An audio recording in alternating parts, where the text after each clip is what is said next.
నిజంగా ఉదయం చూస్తూ ఉంటే టీవీలలో చూస్తూ ఉంటే అదే అనిపించింది. రాత్రంతా దొంగలు వచ్చి ఎక్కడ కొడతారని గతంలో పూర్వకాలం దొంగల కోసం కావాలి ఉండేవాళ్ళు. కానీ ఇప్పుడు ప్రభుత్వం ఎక్కడొచ్చి మీద పడి మమ్మల్ని కొట్టేస్తుందని భయంతో ఈరోజు బతుకుతున్న పరిస్థితి ఈరోజు రేవంత్ రెడ్డి గారు తీసుకొచ్చారు. కేసీఆర్ అంటే ఒక భరోసా, కేసీఆర్ పాలన ఒక భరోసాగా ఉన్నామంటే ఈరోజు ఈయన వచ్చిన 9 నెలల ఒక రకమైన రాక్షసానందం పొందుతున్నాడేమో అనిపిస్తుంది. మీరందరూ ఏడుస్తుంటే బాధపడుతుంటే దాంట్లో ఆనందాన్ని పొందుతున్నాడేమో.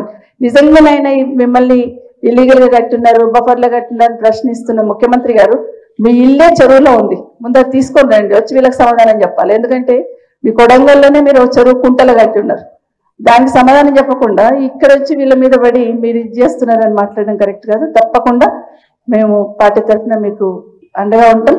అర్ధరాత్రి అయినా కూడా మీరు ఫోన్ చేసినా మా బాబు ఉంటాడు, నేను ఉంటాను, పార్టీ తరఫున హరీష్ రావు గారు ఉంటారు, కేటీఆర్ గారు ఉంటారు, అందరం ఉంటాం. కాబట్టి మీరందరూ కూడా ధైర్యంగా ఉండండి. హరీష్ రావు గారు చెప్పినట్టు టెన్షన్ పడకండి, తొందరపడకండి, ఆరోగ్యాలు ఇది కాకుండా ఖచ్చితంగా లీగల్గా ఫైట్ చేస్తాం.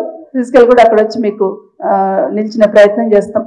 బుల్డోజర్ వచ్చింది ఏదైనా వచ్చిందంటే ఆ బుల్డోజర్ కన్నా ముందు మేమే ముందు వచ్చి నిల్చుంటాం. టెన్షన్ పడకండి అని కూడా మీరందరికీ మరొకసారి తెలియజేసుకుంటూ, లీగల్ గా కూడా మా అడ్వకేట్స్ మా సోదరులు సోదరిమణి కూడా ఉన్నారు, వాళ్ళు కూడా మీకు నంబర్స్ ఇస్తారు.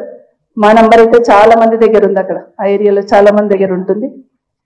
సో ఎప్పుడున్నా మేము భరోసా ఇస్తాం. మీరు కూడా 10 మందికి ధైర్యం ఇచ్చే ప్రయత్నం చేయండి. ఎందుకంటే నిజంగానే అన్ని పర్మిషన్స్ తీసుకొని చేస్తున్న కట్టుకున్న వాళ్ళకి ఇంత అరాచకం చేసే ప్రయత్నం చేస్తున్నారు. ఇంతకుముందు హరీష్ రావు గారు చెప్పినట్టు నిజంగానే పైన వాళ్ళ పెద్దలన్నా స్పందించాలి. నాకు ఏమర్థమైందంటే కేసీఆర్ గారు బాగా చేస్తున్నారు, ఒక ఇమేజ్ తీసుకొచ్చినారు హైదరాబాద్కి తెలంగాణకి. ఈ ఇమేజ్ ఎట్లా డ్యామేజ్ చేయాలని కంకణం కట్టుకున్నట్టుగా అనిపిస్తుంది రేవంత్ రెడ్డి గారు. ఇక్కడ ఉన్న కంపెనీలన్నీ పక్కకి వెళ్ళిపోవాలి, ఇక్కడ ఉన్న వాళ్ళందరూ పక్కకి వెళ్ళిపోవాలి, ఇక్కడ డ్యామేజ్ కావాలని ప్రయత్నం చేసి ఒక విధ్వంసాన్ని సృష్టిస్తున్న ప్రయత్నం చేస్తున్నాడు. ఇది మనం అందరం చూస్తున్నాం.